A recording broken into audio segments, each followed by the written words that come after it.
10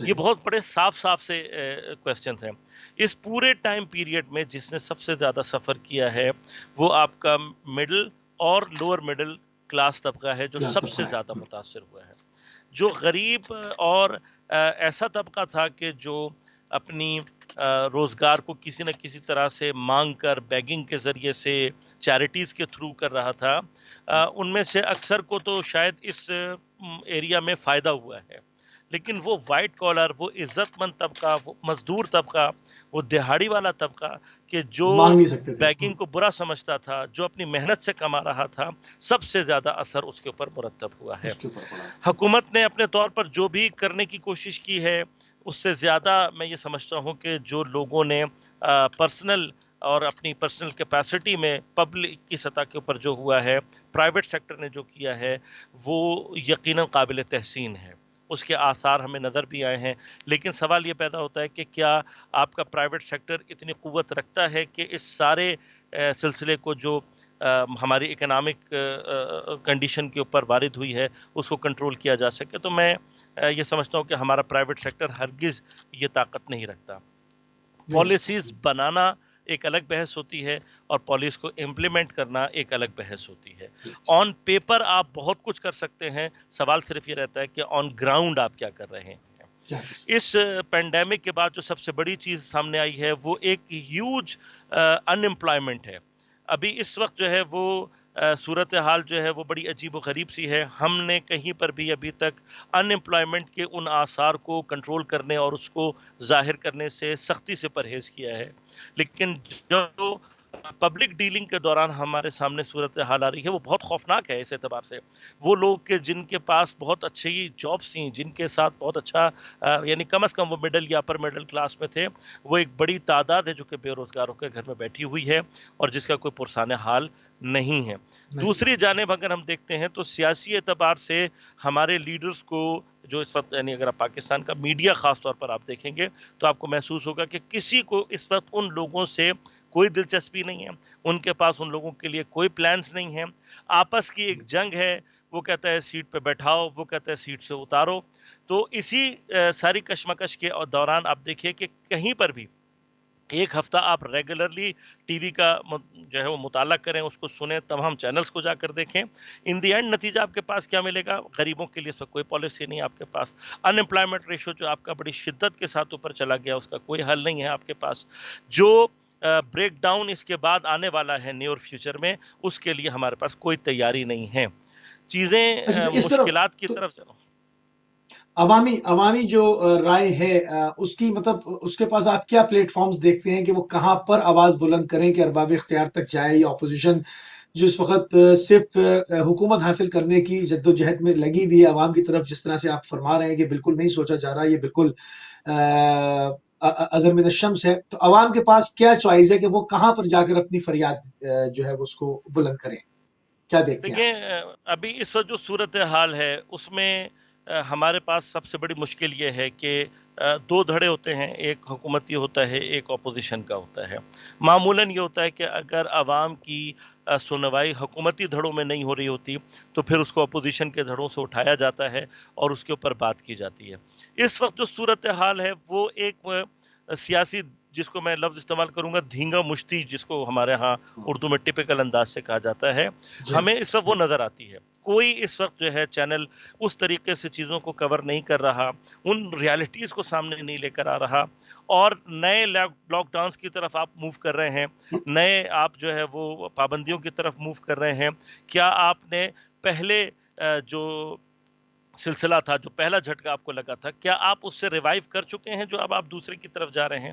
دیکھیے میرا کوشچن پھر پہلی جگہ پہ اگر لاک ڈاؤن نہ کریں تو کیا چوائس ہے, اس کو ہینڈل کیسے کریں گے؟ انہوں نے پہلے تو اسمارٹ لاک ڈاؤنز کے اوپر آئے کہ بھئی پورا شہر بند نہ ہو, وہ اسٹریٹ, وہ گلی, وہ کوچہ, وہ قصبہ اس کو بند کیا جائے جہاں پر کورونا کے مریض ہیں. اسمارٹ لاک ڈاؤن کی اصطلاح انہوں نے پیش کی. اگر نہیں کریں تو کیا چوائس ہے؟ مطلب وہ تو اور اسپریڈ ہوگا. دیکھیں اس وقت تو صورتحال یہ ہے کہ ہم چیزوں کو سمجھنے سے بہت حد تک قاصر ہیں. حکومتی مشینریز کے پاس بہت کچھ ایسا ہوتا ہے جس کے ذریعے سے مسائل کو حل کیا جا سکتا ہے. عوامی سطح پر لوگوں نے جتنی کوشش کی تھی اور جس طریقے سے لوگ سامنے آئے تھے, چیریٹی کے اداروں نے جس طرح سے کوشش کی تھی، اس طریقے سے اگر حکومتی مشینری کام کرتی تو یقیناً اس کے آثار ظاہر ہوتے۔ موجودہ حالات میں بھی دیکھیے ہمیں کچھ چیزوں کے بارے میں بہت ہی ریل گراؤنڈز پر آ کر بات کرنے کی ضرورت ہے۔ ایک طرف ہم یہ دیکھتے ہیں کہ بازار کھلے ہوئے ہیں، کسی بھی قسم کی جو ہے وہ سوشل ڈسٹینسنگ سوشل ڈسٹینس اور نہیں ہے. جو ماسک اور اس طرح کی کوئی بھی چیز ہے اس کی رعایت نہیں کی جا رہی۔ ادھر سے آپ ہم یہ دیکھتے ہیں کہ اسکولوں میں جہاں پاسبل ہے یعنی سوشل ڈسٹینسنگ کو بھی کرنا، بچوں کو سینیٹائز کرنا، اس جگہ پہ کنٹرول انوائرمنٹ کے اندر چیزوں کو کنٹینیو رکھنا، اس کو آپ نے بند کر دیا ہے۔ باقی کہیں پر کسی بھی جگہ پر نہ پابندی ہے، نہ آپ وہ رولز فالو کروا پا رہے ہیں، نہ آپ وہ چیزیں کر رہے ہیں کہ جس سے آپ پہلے دن سے دیکھیے صرف آگاہی دینا ہر جگہ پر جو ہے وہ راہ حل نہیں ہوتا۔ دنیا نے بالکل بہت صحیح. سارے مقامات پر جو ہے وہ چیزوں کو پریکٹیکلی حل کیا ہے۔ ہم پاکستان میں جس چیز کی سب سے زیادہ قلت دیکھ رہے ہیں وہ یہ دیکھ رہے ہیں کہ پبلک میں تو نان سیریسنس ہے ہی، لیکن حکومتی اداروں کے اندر بھی ہمیں بظاہر نان سیریسنس نظر آتی ہے۔ ایک بہت بڑا پرابلم ہے، ایک بہت بڑی مشکل ہے جس کو حل کرنے کے لیے اور جس میں آگے بڑھنے کی شدید ضرورت ہے۔ دیکھیے انڈسٹریل ڈیولپمنٹ میں کسی حد تک ترقی ہوئی ہے، جو اکنامک انڈیکسز اس کو ظاہر کر رہے ہیں، اس میں نظر آتا ہے کہ بہرحال کچھ جگہوں پر انڈسٹری میں فرق آیا ہے اور لیبر کی فرق ڈیمانڈ ہے. بعض جگہوں پر بڑھی ہے۔ خود انڈسٹریز کے اندر ایس او پیز کو فالو کرانا اٹس ایزیئر۔ اگر ہم اسی طریقے سے انڈسٹریز کو اور انڈسٹریلسٹ کو قانون کے دائرے میں لا کر ایس او پیز فالو کرانے کی کوشش کریں تو ایک بہت بڑے حصے کو ہم کنٹرول کر سکتے ہیں۔ ہمارے گاؤں میں تقریباً اکثر جگہوں کے اوپر وہاں کی پاکیزہ فضا تقریباً ان چیزوں سے محفوظ رہی ہے۔ اس کا جو زیادہ زور رہا ہے وہ شہروں میں رہا ہے۔ اب شہروں میں آپ اگر ایس او پیز کو فالو کرانے میں ناکام ہو جاتے ہیں تو پھر سارے کا سارا جو بوجھ ہے وہ حکومت کی طرف پلٹتا ہے۔ لیکن ہمارے ہاں پاکستان میں پرابلم یہ ہو جاتی ہے کہ جب فیڈرل گورنمنٹ آپ کی کوئی پالیسی دے رہی ہوتی ہے تو آپ کی جو پروونشل گورنمنٹ ہے وہ اس کے ساتھ جو ہے کوپ وہ نہیں اس کر کو رہی نہیں مان ہوتی۔ رہی ہوتی. تو ہاں وہ آپس کے میں نے عرض کیا نا آپس کے لڑائی جھگڑے میں جس کو سب سے زیادہ نقصان ہو رہا ہے وہ عوام ہے۔ تو ہمیں ان چیزوں میں دیکھیے جب ایک عالمی طور پر دنیا میں تبدیلی آ رہی ہوتی ہے تو اس کو ایک قوم بن کر ایک ملت بن کر اور بڑے سیریس اقدامات کے ذریعے سے کنٹرول کیا جاتا ہے۔ ہمارے پاس آپ ہمسایہ ممالک کو اگر نوٹ کریں گے تو آپ دیکھیں گے کہ وہاں پر انہوں نے ون نیشن کا کانسیپٹ دے کر تمام اپنے اختلافات کو بالائے طاق رکھ کر اور بڑا پوری تھا. کوشش یہ کی ہے کہ اپنے لوگوں کی حفاظت کی جائے اور ان کی پرابلم کو سالو کیا جائے۔ پاکستان میں پاسبل ہے لیکن ہمیں ابھی تک وہ تصور بھی صحیح معنی میں ہمارے درمیان نہیں آ سکا ہے کہ جہاں اچھا پر ہم ہم ہمیشہ ایک ون لفظ نیشن استعمال کرتے ہیں. ہم ہمیشہ ایک لفظ استعمال کرتے ہیں کہ بدقسمتی سے ہم یہ کر سکتے ہیں مگر بدقسمتی سے یہ نہیں ہوا، بدقسمتی سے یہ نہیں ہو رہا. ہم عموماً یہ اصطلاح استعمال کرتے ہیں جس طرح سے جب بھی کہیں دہشت گردی ہوتی ہے تو بعض اصطلاحیں ہیں جو کہ میڈیا کے پہ آتی ہیں، نامعلوم افراد. اب پوری دنیا کے اندر یہ نامعلوم کچھ نہیں ہے، سب معلوم ہے کیونکہ یہ ڈیجیٹل دور ہے، اس کے اندر کوئی چیز نامعلوم نہیں ہے، مگر ہمارا میڈیا مسلسل اس کو نامعلوم افراد، بدقسمتی سے، ان اصطلاح کو ہم استعمال کرتے ہیں. کیا اب یہ وقت گزر نہیں چکا؟ یہ تمام چیزیں ماضی کا حصہ نہیں ہو گئی کہ اب ہم ایک ڈیجیٹل طور میں ایک گلوبل ولیج کے اندر زندگی گزار رہے ہیں، سب کنیکٹڈ ہیں، ہماری اسٹاک مارکیٹس ایک دوسرے کے ساتھ مشروط ہیں، ہم جداگانہ زندگی اس وقت نہیں کر سکتے. ان تمام چیزوں کو دیکھتے ہوئے کیا سمجھتے ہیں اگر اس طرح سے ہم لے کر آگے بڑھتے رہیں گے تو پاکستان ایک داخلی بحران کی طرف، ایک داخلی انتشار کی طرف اس کو باقاعدہ منظم طریقے سے میں کہوں کہ ڈھکیلا جا رہا ہے، تو کیا یہ بات درست نہ ہوگی؟ موسوی صاحب دیکھیے ایک تو میں سب سے پہلے عرض کر دوں کہ پروردگار عالم کی کچھ سنتیں ایسی ہیں کہ جن کے لیے وہ قرآن میں بہت واضح طور پر کہتا ہے کہ لن تجد لسنت اللہ تبدیلا، تم اللہ تعالیٰ کی سنتوں میں کبھی بھی تبدیلی نہیں پاؤ گے۔ ان میں سے ایک سنت جس کو وہ بالکل تبدیل نہیں کرتا اس کے بارے میں ارشاد فرماتا ہے کہ ان اللہ لا یغیر ما بقوم حتی یغیروا ما بانفسہم۔ اللہ تعالیٰ اس قوم کی حالت کو ہرگز نہیں بدلتا جو قوم اپنی حالت کو خود نہیں بدلتی۔ نہیں. بدقسمتی سے کہہ کر چیزوں کو بدقسمتی کے اوپر ڈال کر اور پھر جو آپ کے ہاں زرد صحافت کی ایک خاص کیفیت موجود ہے یہاں پر، مجھے سب سے زیادہ افسوس یہ ہوتا ہے کہ پاکستان میں ہمارے میڈیا کے اندر جتنی صلاحیت موجود ہے، ہمارا میڈیا اس وقت اس ساری صلاحیت کو نیگیٹو ڈائریکشن میں استعمال کر رہا ہے۔ اخلاقی مثلاً پسماندگی کوئی سے مثال، مثلاً اخلاقی آپ غور کیجیے گا، اخلاقی پسماندگی اخلاقی کا جی یہ معیار آ چکا ہے اس وقت پاکستان میں کہ ڈراموں میں یہ دکھایا جا رہا ہے کہ سسر جو ہے وہ اپنی بہو کے اوپر عاشق ہو رہا ہے، بھابھی جو ہے وہ دیور کے ساتھ جو ہے وہ تعلق پیدا کر رہی ہے، اور اس سے بھی مزید آگے جو سلسلے ہیں ان کی طرف جو رجحانات کو کریٹ کیا جا رہا ہے۔ دیکھیے اگر معاشرے میں کہیں پر جو ہے وہ کوئی برائی ہو، معاشرے کے اندر کوئی خرابی ہو، تو کام اصل یہ ہے کہ اس خرابی کا علاج کیا جائے، اور علاج ہرگز یہ نہیں ہوتا کہ آپ برائی کی تشہیر کریں۔ امیر المومنین علی علیہ الصلوۃ والسلام ارشاد علیہ فرماتے ہیں الصلوۃ والسلام کہ صلی اللہ برائی کی تشہیر خود برائی ہے، اس خود لیے برائی، کہ جب آپ برائی کی تشہیر کر رہے ہوتے ہیں تو وہ اخلاقی اقدار کو پامال کر رہی ہوتی ہیں۔ اچھا، اب آپ آئیں دوسری طرف، کیا ہمارا میڈیا اس وقت پورے پینڈیمک میں اگر ہم آ کر نوٹ کریں اور پوچھیں کہ میڈیا نے ہمارے ہاں پاکستان میں وہ کون سا پازیٹیو رول پلے کیا ہے کہ جس کو ہم یہ کہہ سکیں فخر کے ساتھ کہ ہاں جی فلاں چینل نے جو ہے وہ لوگوں کے اندر یہ اویئرنیس پیدا کی اور اس کے یہ ایفیکٹس پیدا ہوئے۔ آپ چینل لگا کر دیکھتے ہیں، میں نے آپ کو عرض کیا نا کہ سیاسی دھینگا مشتی کو دکھانے کے علاوہ پاکستان میں اس وقت کوئی بھی ہمارے پاس چینل ایسا نہیں ہے کہ جو پراپر دنیا کی خبریں پہنچا رہا ہو۔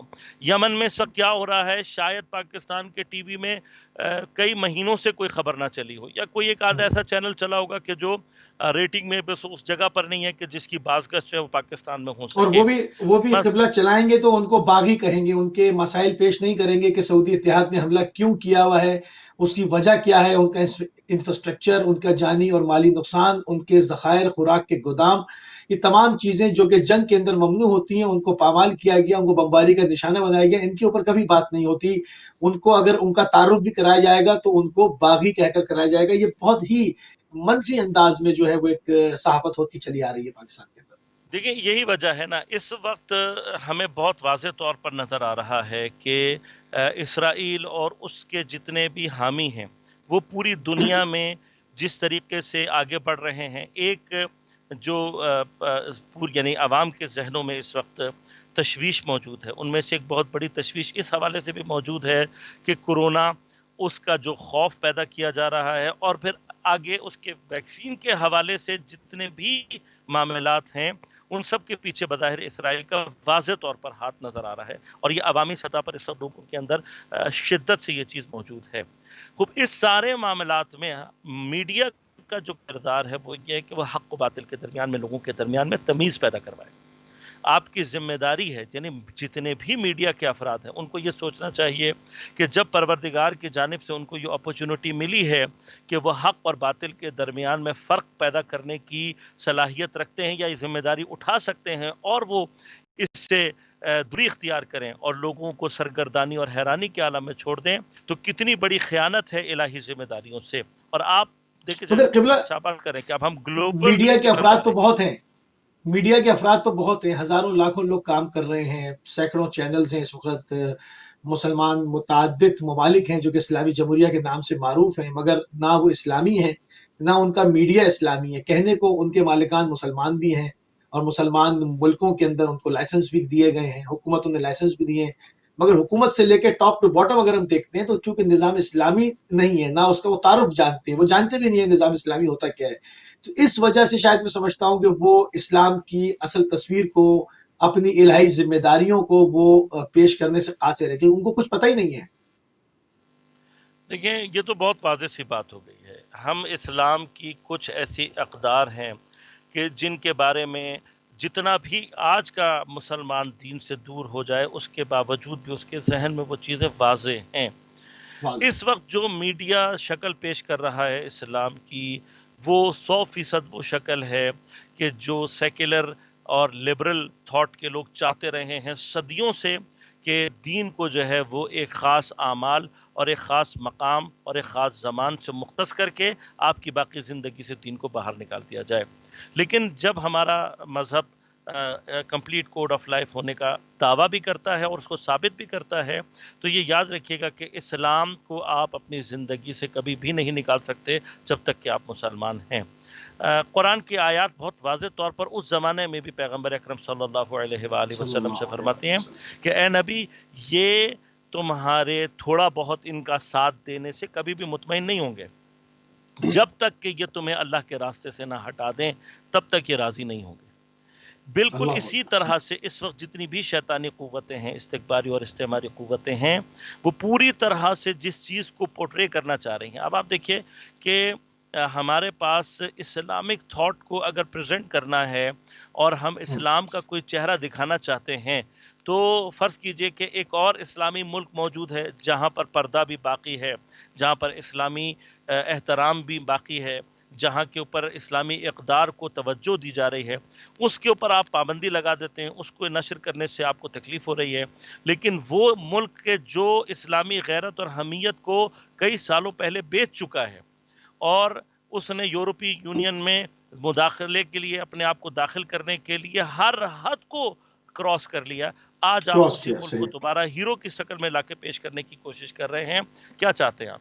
جب آپ اس ملک کے نام سے چینلز کو پورے اجازت دیتے ہیں کہ بھائی آپ ان کے پروگرامز جو ہے وہ اردو میں ڈب کر کے چلائیں، تو آپ جانتے نہیں ہیں کہ یہ سوشل وار کے اندر ایک کلچرل وار ہے کہ جس کے اندر آپ جی اپنے ہاں، لوگوں کو انٹر کر رہے ہیں، اور پھر اس کے اوپر آپ اسلام کا اسٹیکر لگا کے اور ایک لبرل ثقافتی اسلام کو اس یلغار طرح کے سے ذریعے، متعارف کروانا چاہتے ہیں۔ ایک ثقافتی یلغار کے ذریعے سے جو ہے وہ پاکستان کو صاف صاف بات کر لیتے ہیں کہ پاکستان کو ترکی کی گود میں ڈالا جا رہا ہے۔ پہلے افغان وار میں، پھر سعودیہ نے استعمال کیا، پھر امارات نے استعمال کیا۔ پاکستان جو اس وقت ترقی یافتہ تھا وہ ترقی پذیر ہوتا چلا گیا، اور امارات بنتے چلے گئے، پاکستانی وہاں مزدوری کی حیثیت سے جاتے گئے، وہاں ذلت اٹھاتے رہے، ہاتھوں میں چھالے ان کے پڑتے رہے، پاکستان کے اندر کوئی ترقی کام نہ ہوا۔ اب دوسرے فیز میں پاکستان کو جو ہے وہ اٹھا کے اس بلاک سے شفٹ کر کے جو ہے وہ ترکی کے سامنے ڈالا جا رہا ہے۔ تو یہ تمام چیزیں ہیں، اور آپ نے درست فرمایا کہ ایک ثقافتی یلغار کے ذریعے سے یہ سب کام ہو رہا ہے۔ سلطنت عثمانیہ کا جو وہ جن چیزوں کو پورٹرے کر رہے ہیں، وہ جن لوگوں نے کام کیا ان کی زندگیوں پہ اسلامی کوئی آثار موجود نہیں ہے اگر ان کی حقیقی زندگیوں کو دیکھا جائے۔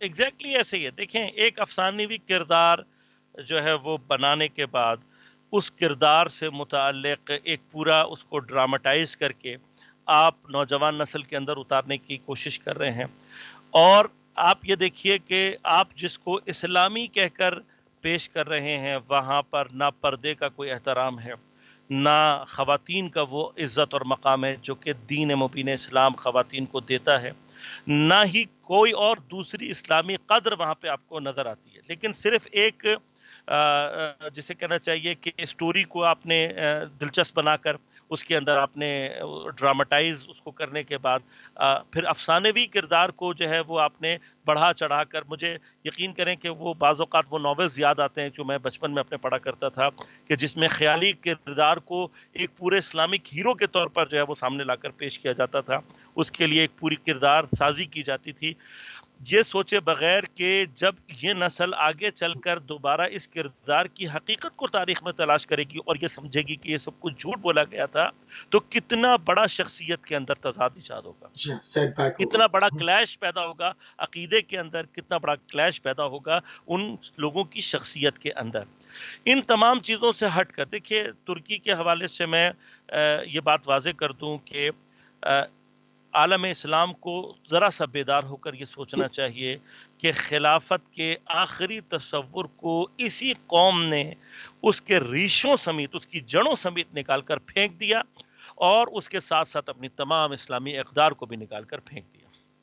اب کیا ہوتا ہے کہ یہی ترکی اسرائیل کو سپورٹ کرنے میں انہوں نے کہیں پر بھی کوئی کمی نہیں چھوڑی۔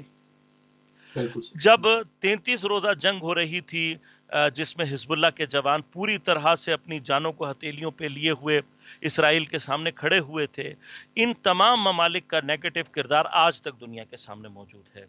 حتیٰ اس کے بعد فلسطین کے اندر ڈاکٹروں کے اوپر جو حملے ہوئے تھے اس کے اندر ترکی کے افراد کا جو ہے وہ خیانت ثابت ہوئی تھی۔ ان تمام خیانتوں کے باوجود اگر آپ پھر اس ملک کو لا کر جو ہے وہ پاکستان میں آئیڈیل کے طور پر پیش کر رہے ہیں، تو بنیادی طور پر آپ اپنی قوم کو خیانت کی طرف دھکیل رہے ہیں۔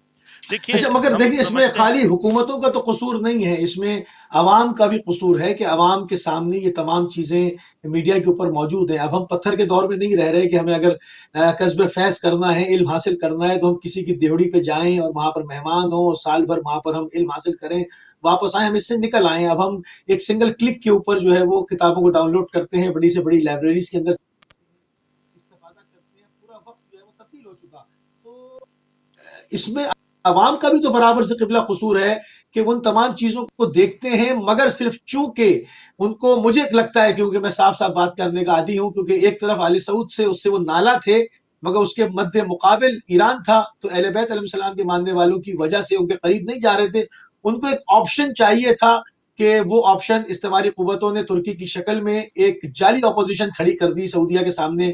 تمام مسلمان اٹھ کر ان کی گود میں آ گیا. اگر ایسا نہیں ہے تو قبلہ مجھے ٹوکیں آپ. نہیں مصفی صاحب، میں آپ کی تائید بھی کروں گا، لیکن ایک چیز کے بارے میں آپ کی خدمت میں ضرور عرض کروں گا. میری اپنی ذاتی فکر یہ کہتی ہے کہ جتنا سوشل میڈیا، جتنی کنیکٹیوٹی بڑھ رہی ہے، اتنا علم اور معلومات بڑھنے کی بجائے جہالت میں اضافہ ہو رہا ہے. پیغمبر اکرم صلی اللہ علیہ وآلہ وسلم کی ایک حدیث میرے ذہن میں آ رہی ہے کہ آپ فرماتے ہیں بعثت بین الجاہلیتین، میں دو جاہلیتوں کے درمیان مبعوث کیا گیا ہوں. یقیناً ایک جاہلیت وہ ہے کہ جو آپ سے پہلے ہے، اور ایک جاہلیت وہ ہے جس کی طرف آپ اشارہ کر رہے ہیں کہ میں اس کے درمیان سے مطلب ایک تو پہلے آ گئی، ایک نے بعد میں آنا ہے.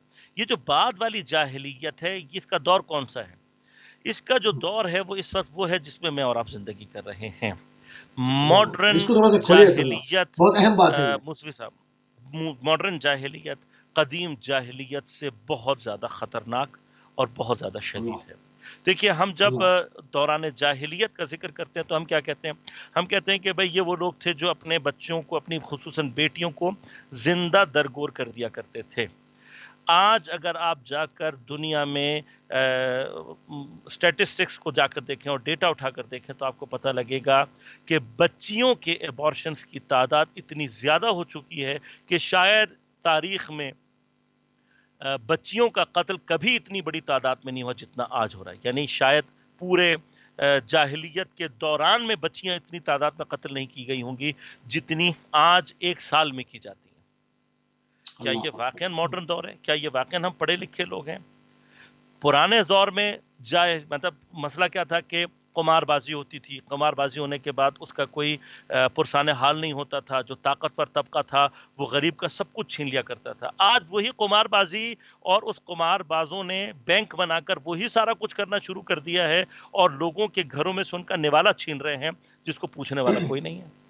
مگر آپ اس وقت جا کر دیکھیں ویسٹ میں جتنی الظاہر اوپر سے تصویر میں ہمیں نظر آتا ہے کہ جی ان کے پاس عیاشی ہے، ان کے اوپر فیسلٹی ہے، اتنی ہی ان کی عوام، خاص طور پر جو مڈل کلاس اور اس سے نیچے کا طبقہ ہے، وہ بینکوں کی مقروض ہے. اور بینک والے آ کر ان کا سب کچھ اٹھا کر لے جاتے ہیں اور پوچھنے والا کوئی نہیں ہے، ان کی دادرسی کرنے والا کوئی نہیں ہے. پرانے دور میں جوا ہوتا تھا جوئے گڑھ میں. آج کل موبائل ہاتھوں میں آ گیا ہے، انٹرنیٹ آپ کے پاس موجود ہے، اور جوا پوری دنیا میں کھیلا جا رہا ہے اور اس کے آثار جو ہے مرتب ہو رہے ہیں. پہلے زمانے میں جو ہے وہ عدالت کا مذاق اڑایا جاتا تھا. آج عدالت کے ساتھ جو ہو رہا ہے تاریخ میں کبھی نہیں ہوا ہوگا. لہٰذا اب سوال یہ پیدا ہوتا ہے کہ ہم جس جاہلیت کا شکار ہیں، اس جاہلیت میں سے ہمیں کیسے نکالا جائے گا؟ عوام کے بارے میں یہ یاد رکھیے گا کہ ایک مقولہ استعمال کیا جاتا ہے کہ العوام کالانعام. عوام جو ہوتی ہے وہ بھیڑ چال چلتی ہے، یعنی ایک جس طرف جا رہی ہے ساری عوام اس طرف چلی پیروی جاتی ہے. کرتے ہیں دوسرے تو کی. خواص کا کام ہوتا ہے کہ وہ ان کو وہ ڈائریکشن دے کہ جس ڈائریکشن میں جانا چاہیے. مجھے بڑا افسوس صحیح. ہوتا ہے جب میں یہ بات دیکھتا ہوں اور محسوس کرتا ہوں. دیکھیے مصفی صاحب، پاکستان دنیا کی وہ واحد مملکت ہے کہ جو اسلامی نظریاتی بنیادوں پر بنائی گئی. قائم ہوئی. دنیا بالکل میں صحیح. اور کسی ملک کو یہ افتخار حاصل نہیں ہے، کسی قوم کو یہ افتخار حاصل نہیں ہے کہ اسے اسلامک آئیڈیالوجیکل بیسس کے اوپر کریٹ کیا گیا ہو. حتیٰ یہ افتخار بالکل نہ صحیح. ایران کے پاس ہے، نہ سعودی عرب کے پاس ہے، نہ ترکی کے پاس ہے. بالکل آج صحیح. اب دیکھیے پیچھے کون کیا تھا اسے بھول جائیں، پدرم سلطان بود کا زمانہ چلا گیا، ٹھیک ہے. اب زمانہ وہ ہے کہ کون کہاں پہ کھڑا ہوا ہے. ہمارے پاس یہ افتخار ہے، پاکستان کو جو اسلام کا قلعہ کہا گیا ہے، اور پاکستان کا جو پیوٹل رول ہے پوری دنیا کی سیاست میں، وہ بہت واضح ہے. اب تک ہمارے بزرگان جو بھی غلطی کرتے چلے آئے ہیں، اور ایک بڑی شیطانی قوتوں کے بلاخر، چاہے وہ سیاسی وجوہات تھیں، چاہے وہ مجبوریاں تھیں، آپ اس کو کوئی نام دیں، لیکن آج چیزیں واضح ہو چکی ہیں. اور بہت واضح ہو کر یہ نظر آ رہا ہے کہ وہ جو اسلام کا ایک لبادہ اوڑا گیا تھا، اب آپ سعودی عرب میں جا کر دیکھ لیں، کیا وہاں پر دنیا کے سارے حرام، یعنی ایک تقدس تھا مکہ اور مدینہ کا، جس کی دھجیاں اڑا دی گئی ہیں اور مسلمانوں کی زبان سے کوئی الفاظ نہیں نکل رہا. کیوں؟ کیا واقعا مسلمانوں کی غیرت اور حمیت یہاں تک پہنچ گئی؟ دیکھیں جب صحیح. ہم اچھا، اس فرانس پہ میں اس پہ ہونے اس پہ والے اس پہ تھوڑی سی بات کرتے ہیں، اس پہ تھوڑی سی بات کرتے ہیں، مگر وہ بات پیچھے رہ جائے گی. جس طرح سے آپ نے دور جاہلیت کی بات کی، تھوڑا سا میں دوبارہ آپ کو وہاں پر لے کر جاؤں گا. کیا ہم اپنے بچوں کو عصری تقاضوں سے تو نہیں ہٹا سکتے؟ تو انہوں نے انٹرنیٹ بھی سیکھنا ہے، انہوں نے اس ٹیکنالوجی کے ہم آہنگ زندگی بھی گزارنی ہے، اور معصومین کا فرمان بھی ہے کہ وہ دور جدید کے لیے پیدا ہوئے ہیں، ان کو اس دور کے حساب سے تربیت دو. تو ان کے خطوط کیا ہونے چاہیے کہ ہم ہٹا تو سکتے نہیں اور ہٹانا بھی نہیں چاہیے. تو ان کو تربیت بھی دینی ہے، اور اس کے اندر جو نیگیٹو پہلو ہیں ان سے بچانا بھی ہے. اس کا طریقہ کار کیا ہوگا؟ دیکھیے مصری صاحب، بات یہ ہے کہ جب انسان ٹیکنالوجیکلی ایڈوانس اسٹیجز میں داخل ہوتا ہے تو سوشولوجی کا علم یہ کہتا ہے کہ اس کے آثار پوری سوسائٹیز کے اوپر مرتب ہوتے ہیں، اور انسان من حیث النوع ترقی کر کے اگلی سٹیجز میں داخل ہو رہا ہوتا ہے. لہٰذا صحیح. جتنی بھی سائنٹیفک ٹیکنالوجی ہو رہی ہے، انسان من حیث النوع اس کو اڈاپٹ کر رہا ہے، اور من حیث النوع ہمیں وہ چیزیں سمجھ میں آ رہی ہیں کہ جو آج سے 100 سال کے پہلے کے انسانوں کو سمجھ میں بھی نہیں آتی تھی، وہ نہیں اصلا اس کا تصور نہیں کر پاتے تھے. سوال یہ پیدا ہوتا ہے کہ ہمیں اپنے بچوں کو اس ٹیکنالوجی سے آشنا کب کرانا ہے، ان کے ہاتھ میں اس کا اختیار کب دینا ہے. ٹھیک ہے، بات بہت میں اچھی آپ سے یہ بات. پوچھتا ہوں کہ مجھے یہ بتائیے کہ آپ کیا سمجھتے ہیں کہ دنیا جو اس وقت اینڈرائڈ موبائلز یوز کر رہی ہے، کتنی پرسنٹ دنیا، اور اسپیشلی آپ پاکستان، انڈیا، ان ممالک کو خاص طور پر سامنے رکھ کے مجھے یہ بتائیے کہ یہاں پہ کتنی پرسنٹ آبادی جو ہے وہ اینڈرائڈس کو پروفیشنل استعمال کر رہی ہوگی؟ ہمارے پاس جو ایکسٹریم لیول جو پروفیشن ہوتا ہے اس وقت یوز وہ کیا ہے کہ ہم مثلا اسکائپ یا مثلا واٹس ایپ یا اس طرح کی کسی ایک ویڈیو کانفرنسنگ کی جو فیسلٹی ہے اس کو استعمال کر لیتے ہیں، وہ اس کو دیکھ لیتا ہے، یہ اس کو دیکھ لیتا ہے، ایک میٹنگ ہو جاتی ہے. اس کے بعد ہمارے پاس کوئی پروفیشنل یوز موجود نہیں ہے. موبائلز کو، ٹیبلٹس کو اس وقت سوائے ویڈیوز دیکھنے کے، ویڈیو گیمز کھیلنے کے، فحاشی کے، کسی اور کام میں استعمال نہیں کیا جا رہا. مجھے ایک بات بتائیے کہ اگر ہمارا بچہ 12 سال تک ان چیزوں کو استعمال نہ کرے تو کیا وہ واقعا جاہل رہ جائے گا؟ یہی چیز آپ آئیں اس وقت دیکھیں کہ جب آپ خود ان تمام چیزوں کو بنانے والے اور ان تمام ٹیکنالوجیز کے پیچھے جو برین ہے وہ اس کا مرکز اسرائیل، وہاں پہ آپ جاتے ہیں کہ اسکولوں میں پابندی، پیرنٹس کو بڑی سختی کے ساتھ منع کیا گیا ہے کہ یہ 12-13 سال تک بچوں کو جو ہے وہ ان ڈیوائسز کے نزدیک نہیں آنے دینا. ہمارے ہاں آپ غور کیجیے گا، میرے اپنے گھر میں وہ بچے جن کو ابھی تک پورا سال نہیں ہوا ہے، آپ ان کے ہاتھ میں موبائل دے دیں، 2 دن کے بعد وہ آپ سے مجھ سے زیادہ بہتر اس کو استعمال کرتے ہوئے نظر آ جائیں گے. یعنی کیا یہ جو جنریشن ہے یہ اپنی مینٹالٹی میں مجھ سے اور آپ سے آگے ہے. اس کو یہ بالکل چیزیں صحیح بات. سیکھنے کے لیے دن نہیں لگیں گے. مجھے اور آپ کو ہو سکتا ہے کہ کوئی نئی ٹیکنالوجی آنے کے بعد دن لگ جائیں اس کو سمجھنے کے یہ کام کیسے کرتی ہے، لیکن جو آنے والی جنریشن ہے اس کو کچھ دن چاہیے ہوتے ہیں، کچھ گھنٹے چاہیے ہوتے ہیں، اس کو سمجھ میں آ جاتا ہے کہ یہ کیسے کام کر وہ رہی ہے اور اس کو نکل کیسے لیتے ہیں. استعمال کرنا ہے. لہٰذا اس جنریشن کے بارے میں یہ توقع رکھنا کہ جی اگر میں نے 12 سال سے پہلے اپنے بچے کو موبائل نہیں دیا تو یہ بیچارہ پیچھے رہ جائے گا، یہ شیطان کے ایک جیسے قرآن واضح طور پر کہتا ہے نا کہ شیطان تو ان تمام اعمال کو تمہارے لیے زینت دے کر پیش کرتا ہے. یعنی ہمارا بچہ مزین اگر کر کے موبائل پیش کر رہا چلانا رہا ہے تو ہم سمجھتے ہیں کہ یہ انٹیلیجنٹ ہو رہا ہے، جبکہ اس وقت آپ دنیا کے جو مشہور سائیکالوجسٹ ادارے ہیں جنہوں نے بیٹھ کر اس پر ریسرچ کی ہے، خاص طور پہ جتنے بھی چائلڈ سائیکالوجسٹ ہیں، وہ کہتے ہیں کہ بچہ اگر 2 گھنٹے سے زیادہ اسکرینز پہ اپنی نظر لگا رہا ہے، 12 سال سے کم کا بچہ، تو اس کا آئی کیو لیول ڈاؤن ہونا شروع ہو جاتا ہے اور اس کے آثار نظر آ رہے ہیں. یعنی ہم اپنے پاس اب سوسائٹی میں بچوں کے درمیان میں یہ ڈفرینسیشن واضح طور پر دیکھ رہے ہیں کہ جن بچوں کے پیرنٹس ان کو کنٹرول نہیں کر رہے ان بچوں کے اندر کنسنٹریشن لیول تباہ ہوتا جا رہا ہے. اس کے مقابلے پہ وہ بچے یعنی غریبوں کے بچے اس وقت کیوں آگے نکل رہے ہیں؟ اس لیے کہ ان کے پاس موبائل نہیں ہے. اور امیروں کے بچوں کا آئی کیو لیول کیوں ڈاؤن ہو رہا ہے؟ کیونکہ ان کے گھر دیکھنے والا کوئی نہیں. بالکل ٹھیک. ٹھیک ہے، یہ تو بات طے ہو گئی. آگے بڑھتے ہیں. یہ جو اسلامی ممالک کے اندر اسرائیل دوستی کے نام پر اسلامی قوانین کو تبدیل کیا جا رہا ہے، آپ نے قرآن کی ایک آیت بھی پیش کی تھی کہ جب تک وہ تمہارے دین سے منحرف تم کو نہ کر لیں اس وقت تک وہ جو ہے وہ سکون سے نہیں بیٹھتے یا تمہیں قبول نہیں کرتے. تو اگر میں نے کل بھی اس نقطے کو اپنے شو میں اٹھایا تھا کہ بھئی اگر دوستی ہی کر رہے ہیں، اول تو ایک غاصب ریاست ہے جس کا کوئی وجود نہیں ہے، جو کہ قبضہ کی ہوئی لینڈ ہے. اگر آپ دوستی بھی کر رہے ہیں، تسلیم بھی کر رہے ہیں، تو آپ اپنے اسلامی قوانین میں کیوں تبدیلیاں ایجاد کر رہے ہیں؟ اس کے پیچھے کیا سیاست کار فرما ہے، کیا منصوبہ سازی ہے، کیا سازش ہو رہی ہے؟ موسی صاحب، میں تو اس کو خدا کی طرف سے ایک نعمت کے عنوان سے دیکھتا ہوں، اور اللہ اس کو نعمت کا عنوان یوں مثلا خدا بہت واضح طور پر فرماتا ہے کہ ان مع العسر یسرا، کہ جہاں کہیں پر بھی سختی ہے اس کے ساتھ ایک آسائش، ایک آسانی ہے۔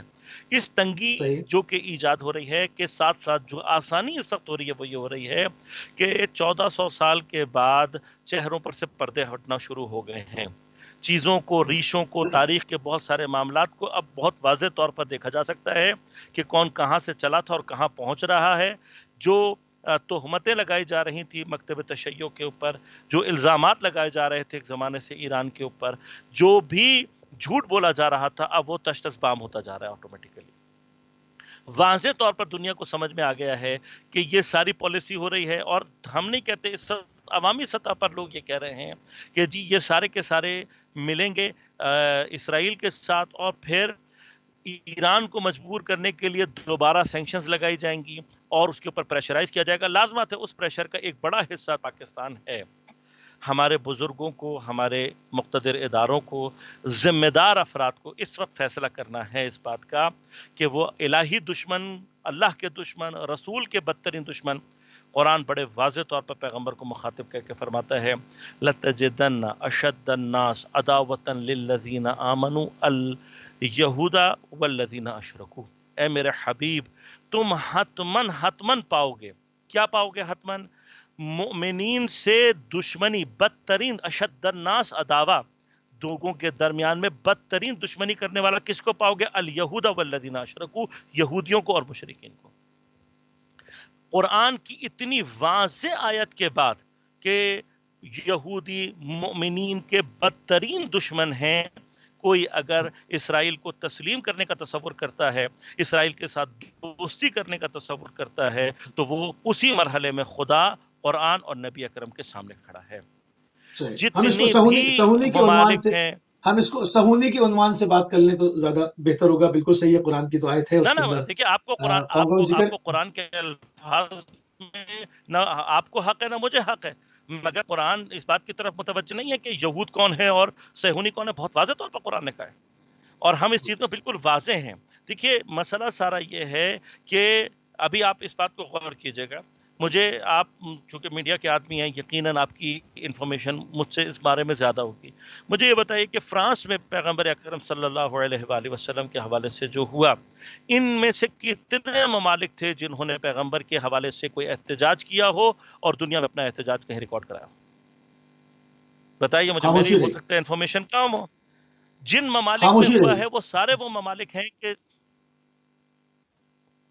جی ہاں، واضح طور پر ہے نا، یہ واضح طور پر وہ ممالک ہیں جن میں ہوا ہے کہ جو کم از کم علی ظاہر بھی اسرائیل کی سرپرستی کو قبول کرنے کے لیے تیار نہیں ہیں۔ نہیں، بس واضح ہو رہا ہے، اگر آپ اپنا راستہ، اپنا جو ہے پیوٹ چینج کریں گے تو آپ آٹومیٹیکلی دین سے دور ہوتے چلے جائیں گے۔ لہذا ہمیں اب یہ فیصلہ کہ آیا پاکستان جو کہ ایک اسلامی نظریاتی ملک ہے، اس کی مقتدر ادارے اللہ اور رسول کی طرف حرکت کریں گے، دین کی طرف حرکت کریں گے، یا دین دشمن قوتوں کے ساتھ ہاتھ ملانے کی طرف بڑھیں گے؟ دیکھیے، صحیح۔ ہمیں اس وقت تک اچھا، پورا یہ بحرین کی اطمینان ہے عوام، کہ ہمارے، بحرین کی عوام یا یو ای کی عوام، وہاں کے علماء، وہاں کے فضلاء، وہاں کے دانشور، کیا اتنی بھی حمیت غیرت نہیں رہی، یا اتنی سکت نہیں رہی، یا حکومتوں کا پنجہ اتنا سخت ہے کہ اسلامی بنیادی قوانین میں تبدیلیاں کی جا رہی ہیں، مرد و زن کو بغیر نکاح کے رہنے کا حکم دیا جا رہا ہے، الاؤ کیا جا رہا ہے، شراب کی خرید و فروخت، اس کی نقل و حمل کی اجازت دی جا رہی ہے، گھر میں رکھ سکتے ہیں، پی سکتے ہیں، کوئی پوچھنے والا نہیں ہے؟ تو اس وقت وہاں کے یہ طبقات جو کہ اسلامی شاعر کو سمجھتے ہیں، علماء ہیں، فضلاء ہیں، جیسے میں نے کہا دانشور ہیں، کیوں وہاں سے آواز بلند نہیں ہوئی؟ وجہ کیا ہے؟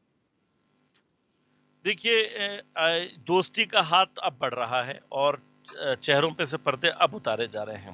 اگر آپ ذرا سا بھی انفارمیشن لیں گے تو آپ کو پتہ لگے گا کہ ان ممالک میں ڈھکے چھپے یہ کام بہت عرصے سے ہو رہے تھے۔ یعنی کہیں پر بھی کوئی زمانہ ایسا نہیں گزرا کہ جب ان ملکوں میں شراب کے اوپر پابندی لگی ہو، ان کے ہاں شراب کھلے عام نہ ملتی ہو، اور بہت سارے جرائم ان کے ہاں نہ ہوتے. یہ تو میرے اور آپ کے سامنے کی بات ہے. آپ صرف اگر ایئرپورٹ پہ موو کر رہے ہوں تو آپ کو جو ہے وہ پاکستان اور دیگر ایئرپورٹس میں جو بنیادی فرق نظر آئے گا وہ کیا ہوگا کہ آپ کسی بھی ایئرپورٹ پہ اتریں گے پاکستان کے علاوہ وہاں پر آپ کو شراب کا ایک بہت بڑا ایک صرف ایران ہے اور ایک پاکستان کا ایئرپورٹ ہے جو کہ آپ کو شراب سے خالی ملے گا. باقی تمام آپ یو اے ای جائیں, آپ دبئی چلے جائیں, آپ کسی اور چلے جائیں, اکثر ممالک کا ان کا یہی حال ہے. اس سے پہلے صرف سعودی عرب یہ تھا کہ وہ ڈر کے مارے جو ہے وہ دنیا کے سامنے چونکہ چہرہ پیش کرنا تھا, لوگوں کو اپنے مقدس چہرے کے نیچے دھوکہ دینا تھا, تو اللہ ظاہر نہیں کر رہے تھے. اب انہوں نے بھی تشدد بام کر دیا ہے. اب جو اچھا، سلسلہ آگے کی یہ جو طرف ابھی جا رہا وزٹ ہے ہوا تو ہے، سب سے یہ جی آپ اپنی بات مکمل کر لیں تاکہ پھر آگے بڑھیں. بس وہ یہ بسم میں اللہ. اسی اتفاق اسی طرف آ رہا تھا کہ یہ جو اب کچھ ہو رہا ہے تشدد بام ہو رہی ہیں چیزیں.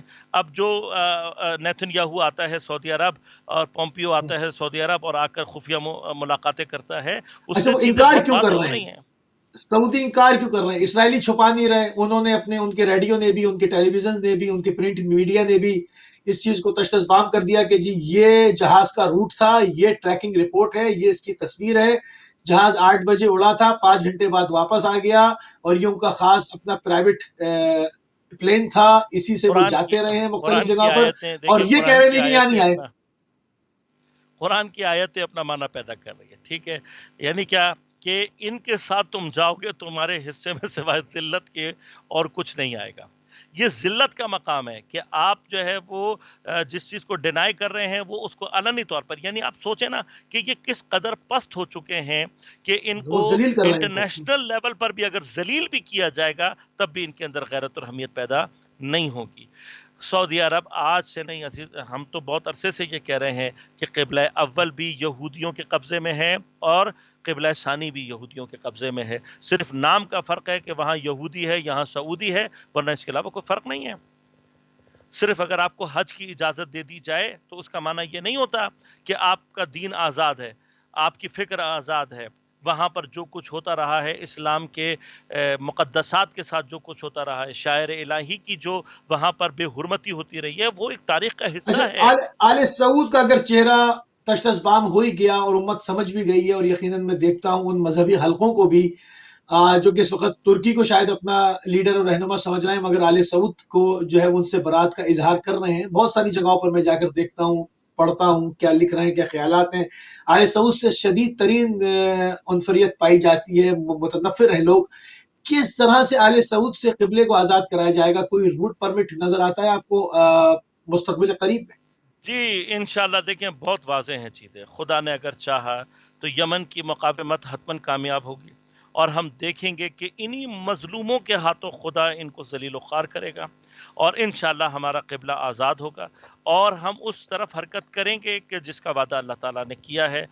فرمایا وَنُرِيدُ أَن نَّمُنَّ عَلَى الَّذِينَ اسْتُضْعِفُوا فِي الْأَرْضِ, جس کا وعدہ کیا وَنَجْعَلْهُمْ أَئِمَّةً وَنَجْعَلْهُمُ الْوَارِثِينَ. وہ وقت انشاءاللہ بہت نزدیک ہے, میں اور آپ ضرور دیکھیں گے.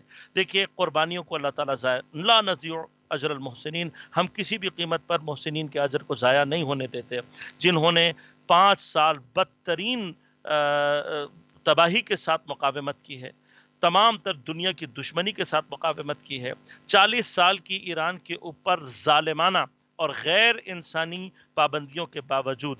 دیکھیے میں اس آپ کے پلیٹ فارم سے پورے عالم اسلام کو خاص طور پر اور تمام دنیا کو یہ پیغام دینا چاہتا ہوں کہ خدا کے لیے اگر آپ کے اندر اسلامی غیرت بھی مر چکی ہے تب بھی ذرا سی انسانیت کو اپنے اندر پیدا کریں.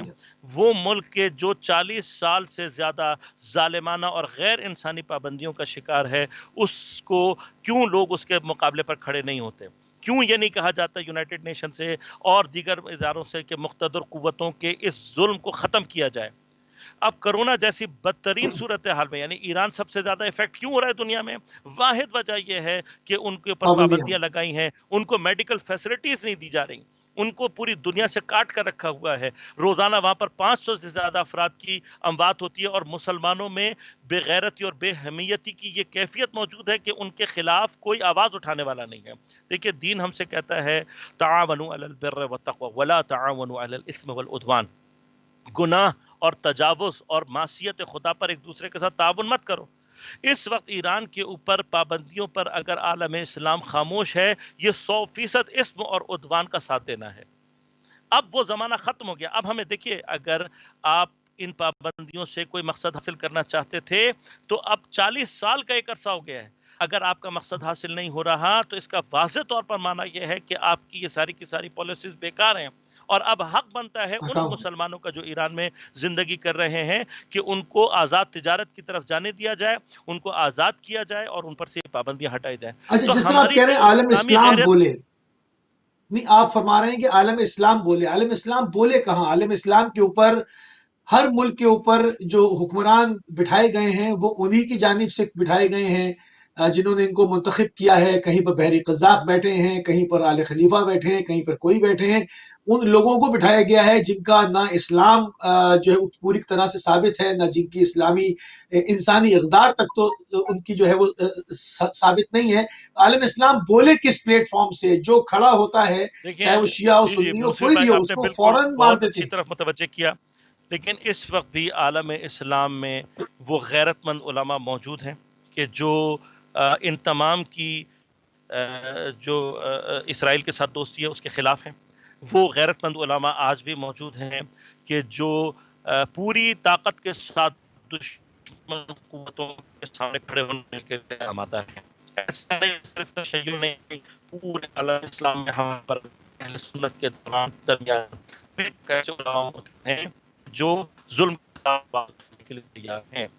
اور یہی علماء اس وقت مثلا اپنے فتاوی کو جاری کریں امریکہ اور اس کی پابندیوں کے خلاف, اور ایران کے ساتھ آزاد تجارت کے فیصلے کو اور فتاوی کو اپنے مسلم امہ کے دوران اگر روٹیٹ کریں تو اس سے مگر فرق ضرور جامع آ ازہر سکتا تک ہے, سے جس نہیں کے ہو رہا. آثار جو سب سے زیادہ معتدل جامع مانی جاتی ہے عالم اسلام کی, جامع ازہر جہاں پہ فقہ جعفری کو بھی پڑھانے کی اجازت ہے, وہاں تک سے اس کے اوپر کوئی مضبوط ری ایکشن نہیں آ رہا کہ اتنی انسانی المیہ اصل میں یہ ایک, میں ہو اس رہا میں ہے یہ کہہ سکتا ایران ہوں کے کہ اندر اور بول نہیں رہے. ایک عمومی غفلت کے علاوہ یہ کچھ بھی نہیں ہے.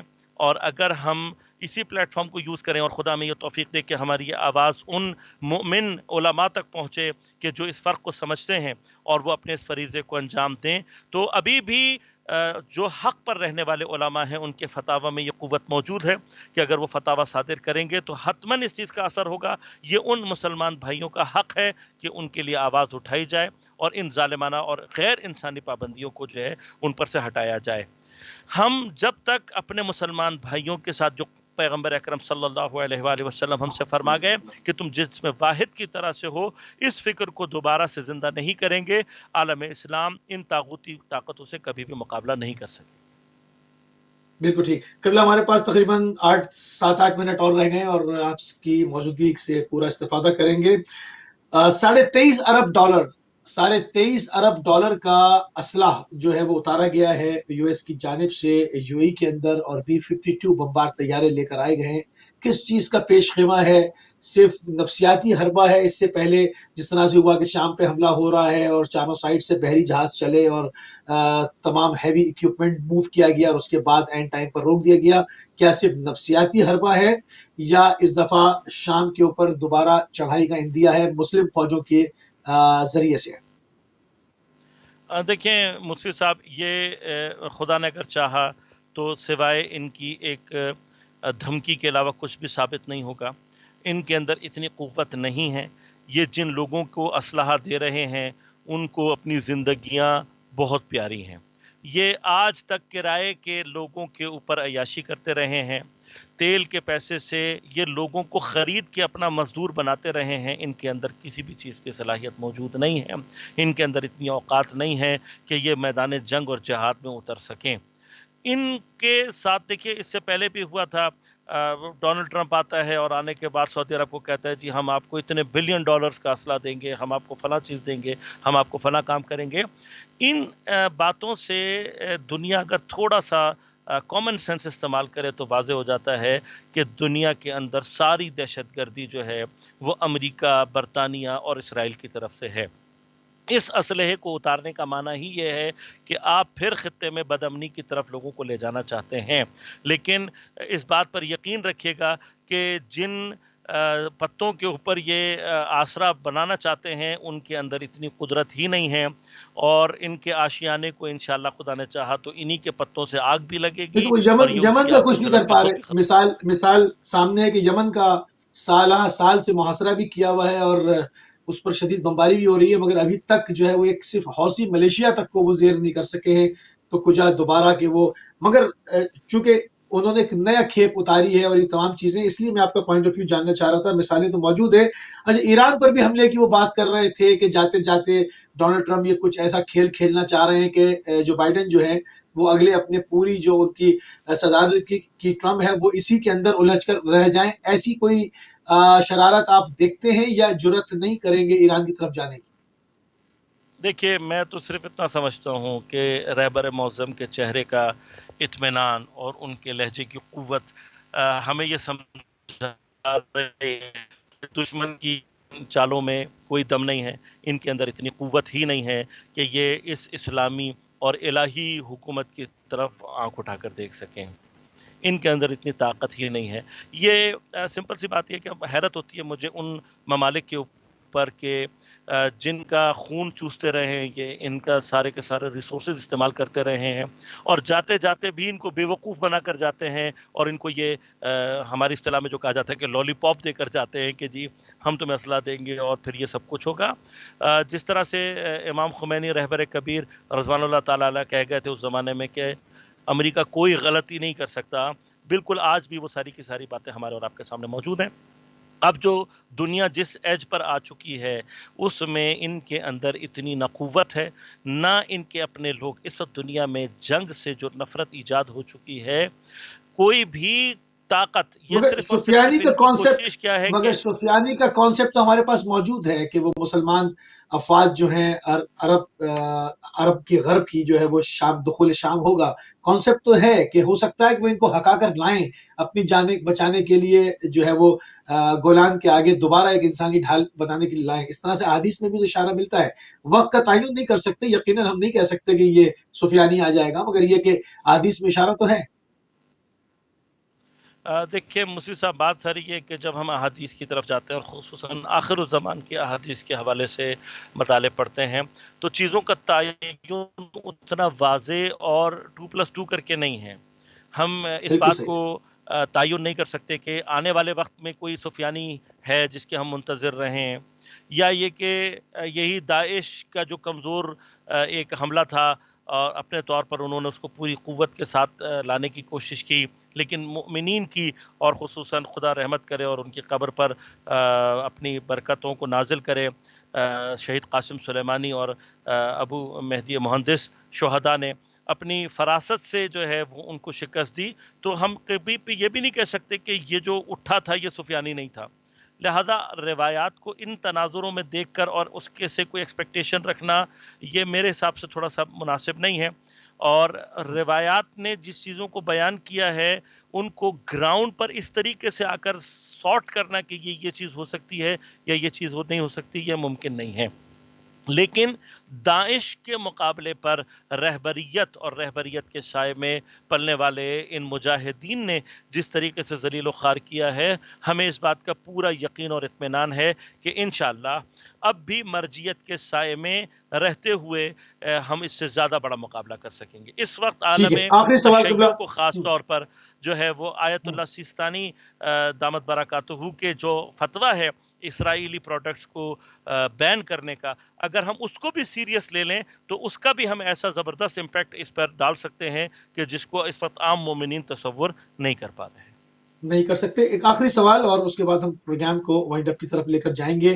کورونا کی صورتحال، پاکستان کی ابتر معاشی صورتحال، سیاسی بھوچال جس میں آپ نے کہا کہ دھینگا مشتی والی صورتحال ہے، ایسی صورت میں اسرائیل کو تسلیم کرنے کا پریشر پاکستان کے اوپر ہنوز ہر گزرنے والے دن کے ساتھ بڑھتا چلا جا رہا ہے. پاکستان سے مقدر حلقوں سے بھی یہ بات اٹھ رہی ہے کہ ہمارے اوپر بہت پریشر ہے. فیوچر کیا دیکھتے ہیں؟ پاکستان تسلیم ہوگا یا نہیں ہوگا؟ دیکھیں انشاءاللہ صرف مکتب تشیع ہی نہیں، ہمارے برادران اہل سنت کے غیور علماء اس وقت بالکل آمادہ ہیں اس چیز کے لیے کہ ہم انشاءاللہ اپنے تن من دھن کی بازی لگا دیں گے.